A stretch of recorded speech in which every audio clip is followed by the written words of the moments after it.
Louvado seja o nosso Senhor Jesus Cristo, para sempre seja louvado. Estamos dando continuidade ao nosso curso de Teologia do Corpo e hoje nós vamos entrar no capítulo 2 do livro Teologia do Corpo para Principiante, do Christopher West. Nesse capítulo nós iremos falar sobre o plano original de Deus para o corpo. São João Paulo II, ele divide as catequeses em 3 etapas. Ele olha primeiro para o princípio, aquilo que é o plano de Deus para o ser humano, para o seu corpo. Ele olha para a história, para como o ser humano está hoje.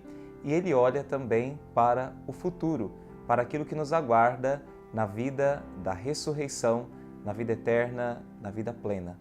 Nós iremos agora então ver o plano original para o ser humano.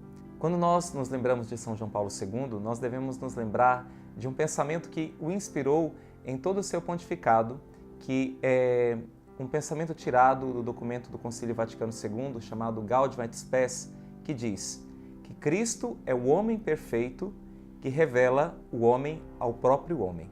Esse pensamento marca todo o ministério de São João Paulo II, o seu pontificado.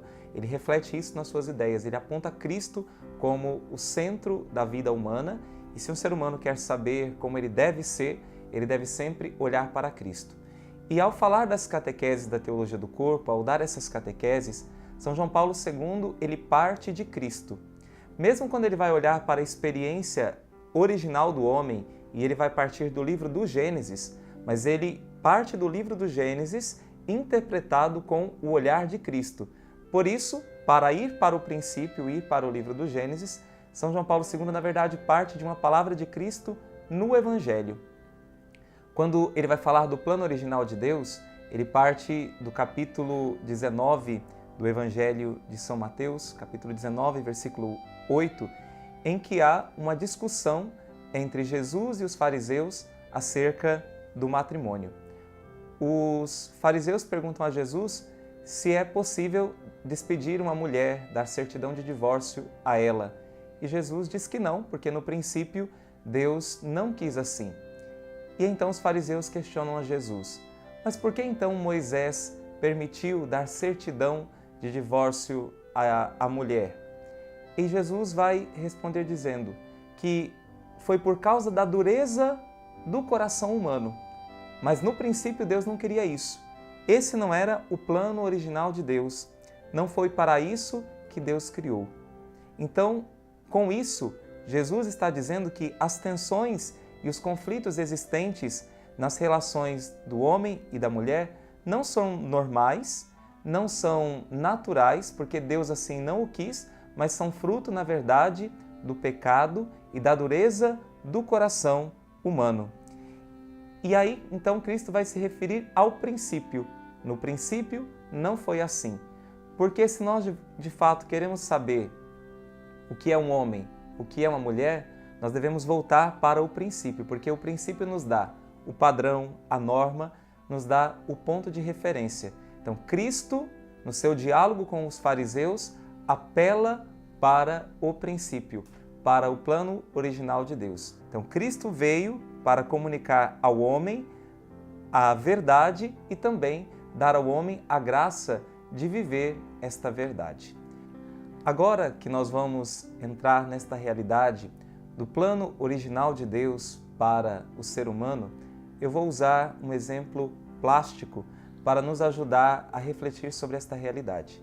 Tenho aqui uma folha em branco em minhas mãos e nós podemos dizer que aqui está o plano original de Deus, imaculado.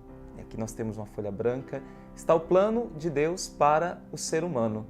Está a beleza daquilo que Deus sonhou, aquilo que Deus pensou para o ser humano. Deus que criou o ser humano em justiça e santidade. Quando o pecado entra no mundo, ele distorce o plano original de Deus. Então, o que acontece quando o pecado entra no mundo é uma distorção daquilo que é o plano de Deus para o ser humano. O pecado distorce esse plano de Deus e esse plano de Deus, então, fica aquém daquilo que Deus sonhou, fica aquém daquilo que Deus pensou para o ser humano. A concupiscência entra no coração humano e as relações entre o homem e a mulher, as relações humanas, passam a ser relações de domínio, de medo, passam a ser relações marcadas pelo pecado, passam a ser relações de dominação. E isso não é o plano original de Deus. E é por isso que Cristo ele vem para resgatar esse plano. A redenção de Cristo, então, ela é fazer com que aquilo que está distorcido venha a ser restaurado novamente. Cristo, ele vem para fazer isso conosco. Embora as marcas dessa distorção, elas vão estar sempre presentes em nós, porque são frutos da concupiscência que existem no coração humano. E somente na eternidade, somente no céu, isto será realizado plenamente. Nós voltaremos a amar tal como Deus sonhou que nós amássemos. Mas é esse o plano original de Deus. Deus tem um plano para nós, esse plano foi distorcido e Cristo veio revelar para nós a verdade do plano de Deus e também nos dar a graça e a possibilidade de vivê-lo novamente nas nossas vidas, nós realizarmos esse plano de Deus.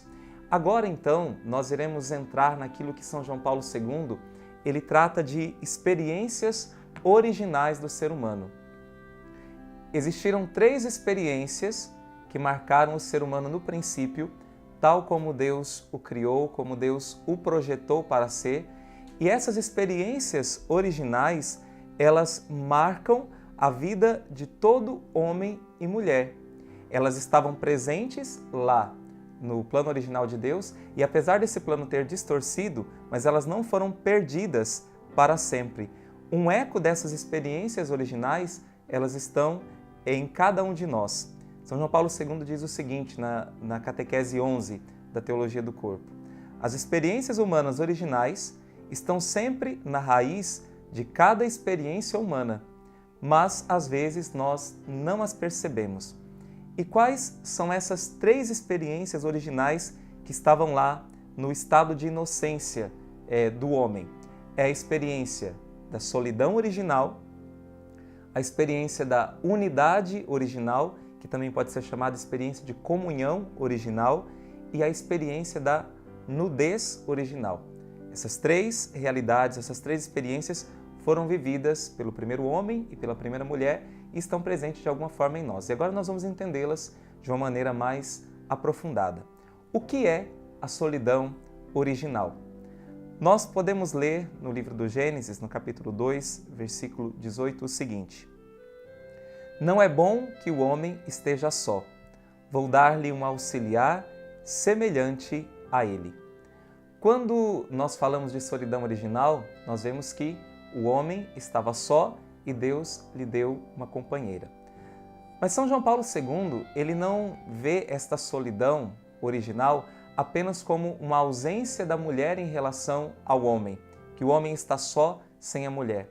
São João Paulo II investiga esta solidão original num sentido mais profundo. Ele diz o seguinte, que quando Deus ele criou todas as coisas, ele pediu para que Adão nominasse cada um dos animais.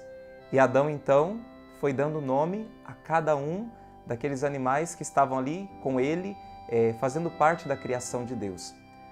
E ao dar o nome para cada um, Adão não encontrou nenhum que lhe fosse semelhante. Ele encontrou apenas criaturas que estavam abaixo da própria humanidade. Então, nesse momento em que Adão nomeia todos os animais, ele não reconhece nenhum outro ser humano. Então ele reconhece que ele é sozinho entre um mundo de animais. E nesse momento, Adão ele reconhece que ele é a única criatura que está ali entre todas as outras que foi criado à imagem e semelhança de Deus. Nesse momento, Adão descobre que só ele é pessoa, que só ele tem uma vontade livre, que só ele pode decidir o nome que ele vai dar aos animais e somente ele pode decidir como ele vai viver. E os outros animais não estão dotados desta liberdade. Os outros animais não têm um mundo interior como ele tem, não tem uma inteligência como ele tem. Então Adão, que dá nome aos animais, ele descobre a sua própria identidade. Ele descobre que ele é diferente dos outros animais, que os outros animais foram criados do pó da terra, mas que nele, existe um hálito de vida, existe o sopro da vida, existe a alma. Os outros animais são dotados apenas de um corpo e de instintos para sobreviver, mas que ele, Adão, tem algo mais profundo. Ele tem um mundo interior. Além daquilo que está ao seu redor, ele tem um mundo dentro de si e que ele pode também ter um relacionamento com o próprio Deus. Então, Adão experimenta a si mesmo como um eu, como um sujeito que tem uma vida interior e que tem liberdade. Adão se sente sozinho, então aqui é a experiência da solidão original. Ele se sente sozinho como pessoa num mundo de animais que não correspondem exatamente àquilo que ele é.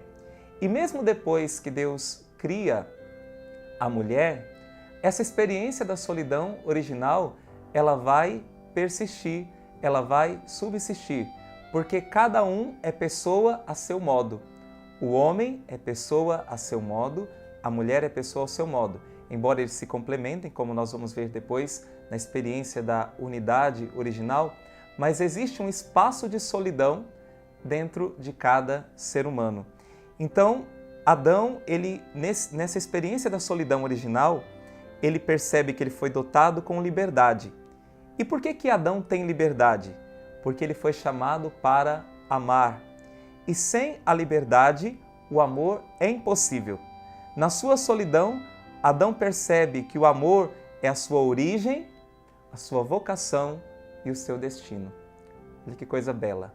Adão, na sua solidão original, ele percebe que ele não tem ali entre os animais um outro ser a quem amar, mas que ao mesmo tempo o amor é a sua origem, é aquilo pelo qual ele foi criado, é também a sua vocação, é aquilo que ele é chamado a viver, e também é o seu destino último, é a sua finalidade. Adão descobre que ele foi criado para algo mais, ele descobre que ele foi criado para uma aliança.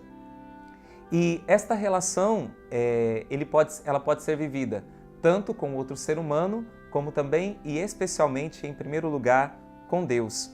E esta relação de amor com Deus, ela define a sua solidão original.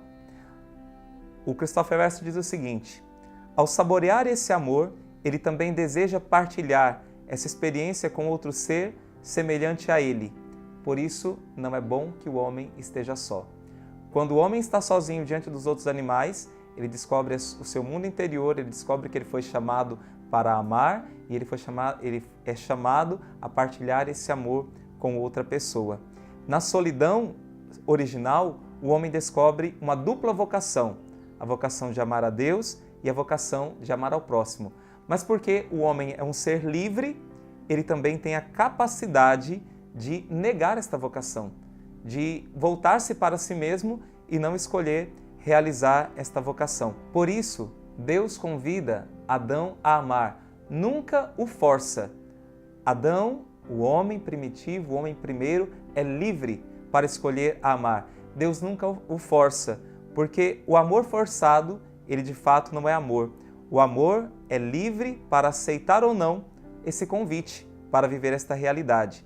E esse amor é realizado e manifestado no corpo. Um gesto de caridade, um gesto de amor, ele é manifestado de maneira física, corpórea. E é assim que Deus pensou desde o princípio. Por isso, a solidão original, ela é uma realidade espiritual. E ela é um convite para que nós experimentemos esta realidade, vivamos essa realidade de maneira também corporalmente, ou seja, exprimindo a nossa capacidade de amar no nosso exterior. E é por isso que São João Paulo II diz na catequese de número 7 que o corpo exprime a pessoa. O corpo exprime a liberdade da pessoa. Pelo meu corpo, eu exprimo as decisões que eu tomei no meu mundo interior, na minha solidão. Na minha solidão original, eu tomo alguma decisão e ela é expressa através do meu corpo. E essa decisão ela pode gerar amor, comunhão, unidade, aliança, ou ela pode também contradizer aquilo que é o plano original de Deus.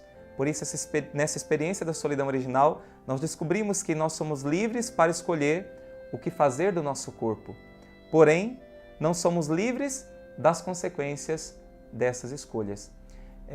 O homem, não, por exemplo, ele foi livre para escolher o pecado, mas ele não foi livre para escolher as consequências que o pecado trouxe para ele. Nós devemos saber, em primeiro lugar, isso, que a liberdade ao homem ela foi dada para o amor. E esta liberdade ela pode nos levar à nossa libertação, ela pode levar-nos a viver a nossa verdadeira condição humana, mas ela também pode levar à nossa destruição e à divisão do nosso ser e à divisão também dos nossos relacionamentos. Nós que fomos chamados a amar, podemos criar divisão através também das nossas escolhas e não viver uma comunhão profunda como Deus sonhou. E aqui, antes de nós passarmos para o próximo item da experiência original do ser humano, eu quero dizer que esta solidão original, ela existe dentro de todos nós e ela permanece e permanecerá ao longo de toda a nossa vida. Por mais que nós façamos uma experiência profunda de amor nesta vida, nós ainda vamos ter um espaço de solidão dentro do nosso ser.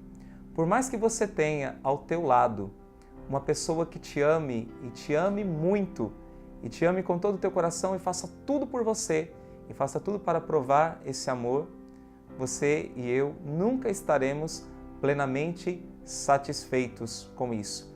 Essa solidão original, ela permanece dentro do nosso coração, porque esta solidão, ela só pode ser preenchida plenamente com Deus. E por causa dessa experiência da solidão original, muitas pessoas às vezes vivem os seus relacionamentos de maneira truncada, ou elas esperam que a outra pessoa com quem ela se relaciona, mesmo numa relação de amizade ou mesmo numa relação de matrimônio, que o outro vá oferecer tudo do qual ela tem necessidade. E quando o outro não consegue dar tudo, não consegue oferecer tudo, gera um relacionamento às vezes de cobrança, em que o outro é cobrado, é exigido, e então como o outro não consegue dar tudo, gera-se conflitos, gera-se divisões. Nós devemos saber que o único que pode preencher o nosso coração é Deus. Somente Ele pode nos dar tudo. E que a outra pessoa que nós temos ao nosso lado, que nos ama e que também a quem nós amamos, ela não é Deus, que pode satisfazer o nosso coração. Esta solidão interior, ela sempre vai estar dentro de nós. E esta experiência da solidão original, dessa solidão interior, ela nos deve fazer com que nós nos voltemos para Deus e nós nos voltemos a amar o próximo e viver a comunhão com o outro, sem esperar do outro uma perfeição no amor e sem esperar que o outro vá preencher plenamente o meu coração. Mesmo quando Deus concede a mulher para Adão, que se sentia só, a experiência da solidão original permaneceu dentro de Adão, porque ele é uma pessoa criada por Deus e para Deus, a quem só Deus pode preencher plenamente o seu coração. Mas mesmo assim, apesar do amor humano ser um amor limitado, ele é chamado a viver isso como uma imagem do amor que existe dentro do mistério trinitário. Vamos agora passar para a segunda experiência original do ser humano. Quando Deus concede a mulher a Adão, Adão sente uma alegria muito grande por saber que ela é osso dos seus ossos e carne da sua carne, que ele e a mulher partilham da mesma humanidade criada à imagem e semelhança de Deus. E eles percebem que eles estão sozinhos no mundo. Eles estão sozinhos e eles estão diferentes dos animais, mas agora eles têm um ao outro, e que eles são chamados a viver uma aliança de amor. Então aqui está a experiência da unidade, da comunhão original. Eles se reconhecem sozinhos entre os outros seres, mas ao mesmo tempo eles têm um ao outro e eles são chamados a se complementar um ao outro, vivendo uma aliança de amor. E aí nós podemos ler no livro do Gênesis: por isso, o homem deixará seu pai e sua mãe e se unirá à sua mulher, e os dois serão uma só carne. Esta experiência da unidade original, da comunhão original, ela ultrapassa a experiência da solidão do homem.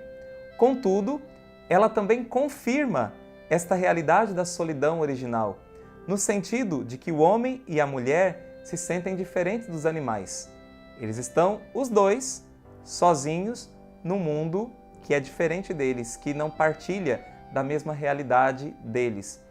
Por isso, a união entre o homem e a mulher em uma só carne, ela não é apenas uma realidade biológica, mas ela é uma realidade espiritual e teológica. A unidade que os outros seres, a união que os outros seres experimentam é apenas uma união de corpo. Mas o homem e a mulher, eles experimentam uma realidade mais profunda na unidade entre eles. É uma unidade espiritual, em que o corpo humano foi criado para revelar e participar no mistério espiritual do amor divino. A comunhão entre o homem e a mulher não é apenas uma comunhão corpórea, mas é uma comunhão espiritual. Os animais, que não são criados à imagem e semelhança de Deus, vivem apenas a união corpórea. Mas o ser humano é chamado, sobretudo, mesmo a unir os seus corpos, são chamados a viver, sobretudo, uma comunhão de pessoa, de um pelo outro, de doação um pelo outro. Uma comunhão em que expressam o mais profundo do seu mundo interior, um para com o outro. A união em uma só carne, entre dois corpos, na verdade, ela é uma expressão sacramental, ou seja, ela é a expressão de um mistério muito maior, de um mistério muito mais profundo. Ela é uma comunhão de pessoas. Não é uma comunhão de coisas, mas é uma comunhão de pessoas. Então, o corpo, desta forma, ele torna visível o mistério de Deus. Porque o próprio Deus, no mistério da Santíssima Trindade, ele é uma comunhão de pessoas.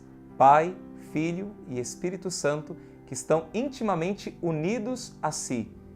E aqui vem uma grande novidade da teologia do corpo, que até então não tinha sido pensado na teologia católica. Aqui está um grande insight de São João Paulo II.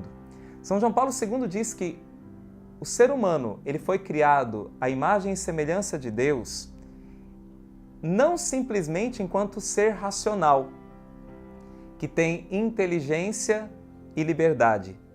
Mas ele diz o seguinte: o homem torna-se imagem de Deus não tanto no momento da solidão, enquanto ele se descobre eu, enquanto ele se descobre um sujeito, mas no momento da comunhão. O homem é imagem de Deus através não só da sua humanidade, mas através da comunhão de pessoas querida por Deus desde o princípio. Ou seja, eu sou imagem e semelhança de Deus e eu vou me tornando, e a imagem de Deus vai resplandecendo em mim na medida em que eu vivo o amor, na medida em que eu vivo a comunhão com o próximo, na medida em que eu vivo a unidade com o próximo, porque Deus é um mistério de comunhão, é um mistério de unidade, e é na medida em que eu vivo esse mistério em que eu também sou imagem de Deus. Então a imagem de Deus ela não está presente em mim apenas no momento da minha solidão, apenas no meu ser individual. A imagem de Deus ela está presente em mim, no momento em que eu entro em comunhão espiritual com outra pessoa através do amor. Porque é aí que eu estou expressando a natureza mais íntima de Deus, que é um ser de comunhão, um ser de amor. O que existe dentro do mistério da Santíssima Trindade é um eterno movimento de amor, um eterno intercâmbio de amor. Então, quando eu vivo um intercâmbio de amor nas minhas relações pessoais para com o próximo, nesse momento eu estou resplandecendo a imagem de Deus. E não só no momento da minha subjetividade, na minha solidão. E o Christopher West diz: isso talvez constitua o aspecto teológico mais profundo de tudo o que se possa dizer a respeito do ser humano. Quanto mais eu amo, mais me pareço com Deus. Quanto mais entro em comunhão com as outras pessoas, quanto mais tenho a capacidade de me doar, mais sou parecido com Deus e mais a imagem de Deus resplandece no meu corpo, no meu ser físico. E aqui nós podemos olhar para a vida dos santos. Os santos que expressaram esse amor de maneira muito concreta e de maneira muito profunda, através dos seus corpos. Eles viveram essa comunhão profunda com o outro, no serviço da caridade, no serviço da doação, na busca da salvação das almas. Aqui eles viveram isso de maneira profunda. Então nós somos chamados a viver isso. E sobre esta unidade e sobre esta comunhão do homem e da mulher é que desce a bênção de Deus. E a bênção de Deus ela é dada como bênção de fecundidade para gerar um fruto desse amor. É a terceira pessoa que surge através daquela comunhão de duas pessoas. Surge um terceiro. Da comunhão de dois, surge um terceiro. Então a união conjugal ela foi criada para ser o ícone da vida íntima da Santíssima Trindade. Se nós conseguíssemos entender esta verdade, jamais olharíamos para a sexualidade humana da mesma maneira. Porque a sexualidade, ou seja, o nosso ser corpóreo, ele foi criado por Deus para exprimir a comunhão, a unidade que existe no próprio mistério de Deus. É para isso que nós fomos criados. É para isso que Deus nos desejou. Então, essa experiência da solidão original, ela é complementada e ela é, digamos assim, mais elevada pelo mistério da unidade, da comunhão original. A terceira experiência, a terceira e última experiência, que é a experiência original do ser humano, lá como Deus o criou, no paraíso, é a experiência da nudez original. Nós podemos ler em Gênesis capítulo 2, versículo 25. Eles estavam nus e não sentiam vergonha. O homem e a mulher viviam numa harmonia profunda, estavam nus e isso não era nenhum problema para eles. Esta passagem é a chave para a compreensão do plano original de Deus para a vida humana, do sentido da vida humana. O homem e a mulher, nesta nudez original em que eles não sentiam vergonhas, eles eram livres para expressar a sua própria corporeidade, o seu amor, sem nenhuma vergonha, sem sentir medo. Quando é que o medo entra? Quando é que eles vão tecer para si tangas com as folhas de figueira e vão se esconder? Quando é? É quando entra o pecado. Depois do pecado, os seus olhos se abrem, eles reconhecem que eles estão nus, então eles fazem as tangas com as folhas de figueira para cobrir a sua corporeidade. A nudez original, em que eles não sentem vergonha, ela é contrastada depois com a vergonha que eles sentem diante do corpo um do outro. E aí São João Paulo II vai dizer que a vergonha, ela é uma forma de autodefesa contra a possibilidade de ser tratado como um objeto sexual pelo outro. Como é a defesa no sentido de não se sentir explorado pelo outro, de não se sentir usado pelo outro e depois ser jogado fora. Nós temos no nosso coração, no nosso interior, a certeza íntima de que nós não fomos criados para ser objetos a serviço do instinto de alguém, que nós somos criados para ser amado. E a concupiscência que entrou no coração do ser humano em virtude do pecado original, ela degenerou a forma humana de amar. Aqui nós podemos nos lembrar daquilo que era o plano original de Deus. Esse plano foi distorcido.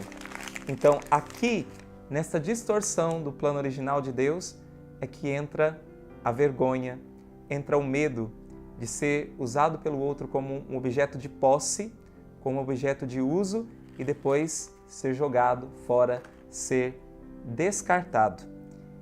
Então nós temos no nosso coração essa certeza íntima de que o nosso corpo não é objeto. E com isso entrou no coração do homem a necessidade de proteger o seu corpo.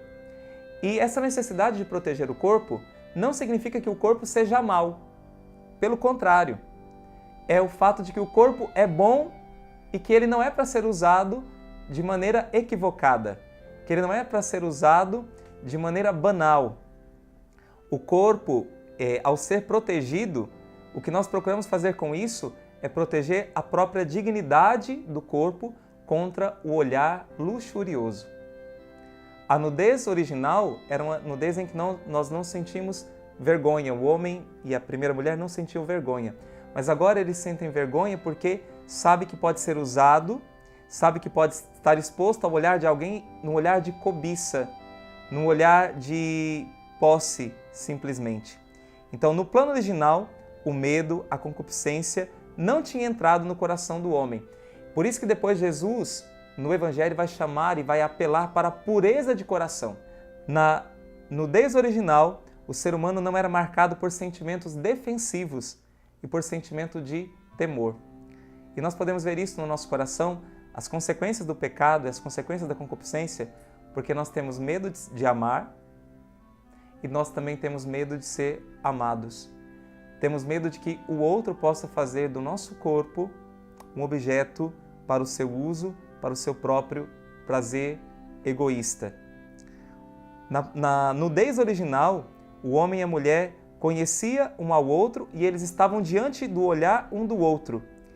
E o olhar um do outro era um olhar profundo. E o olhar não estava a serviço da concupiscência.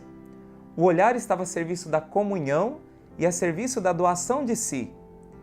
E o homem e a mulher, eles conseguiam ver o plano de Deus inscrito nos seus corpos nus e desejavam amar como Deus ama, nos seus corpos e através dos seus corpos. Depois que o pecado vai degenerar tudo isso. E é por isso então que São João, na sua primeira carta, no capítulo 4, versículo 18, ele diz o seguinte, que o perfeito amor lança fora todo temor.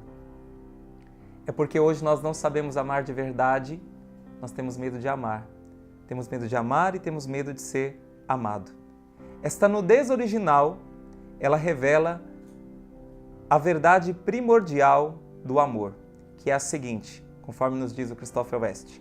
Deus criou o desejo sexual no princípio para ser a verdadeira força do amor como Ele ama, numa doação livre e sincera do próprio eu.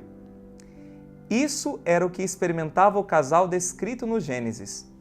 O desejo sexual não era sentido como compulsão ou instinto, tendo em vista a gratificação egoísta. A concupiscência só aparece com o pecado. Porque o primeiro homem e mulher estavam cheios do amor de Deus, eles eram completamente livres para se amar um ao outro numa sincera doação.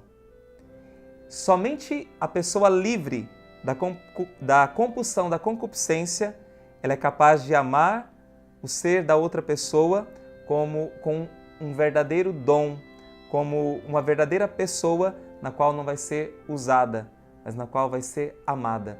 Então, o verdadeiro amor, no sentido da teologia do corpo, o amor não é o que eu posso receber do outro, mas o amor é o que eu posso dar para o outro. Na experiência da nudez original, o homem tinha uma liberdade para se oferecer, para se dar. Depois, com a concupiscência, o homem sente o desejo de agarrar, o desejo de possuir, o desejo de ter para si. O primeiro casal, ele conhecia a bondade de Deus, eles conheciam o plano original de Deus e viam isso escrito nos seus próprios corpos e manifestavam isso no desejo mútuo que tinha um pelo outro. Jesus, no Evangelho, veio para restaurar a pureza original. E essa deve ser a nossa grande luta. Voltar à pureza de coração, a amar como Deus quer que nós amemos. Aqui estão representadas as três experiências originais do ser humano. A experiência da solidão, a experiência do chamado à unidade da comunhão original e também a experiência da nudez. Que cada um de nós, a partir desta aula, que você que me assiste, possa olhar para o teu coração e constatar essa experiência. A experiência de que você tem no seu coração um desejo de ser preenchido por algo muito maior, por um amor muito maior e profundo, essa experiência da solidão. Você tem no seu coração um desejo profundo de viver uma unidade com outra pessoa e se doar inteiramente, um amor total. E você também tem no teu coração um desejo de ter um olhar puro para as outras pessoas e um desejo também que te olhem não como um objeto de gratificação, mas que te olhem verdadeiramente como uma pessoa que tem dignidade, que é digna de ser amada. Até a nossa próxima aula, nós continuaremos aprofundando esta realidade da teologia do corpo. Deus te abençoe.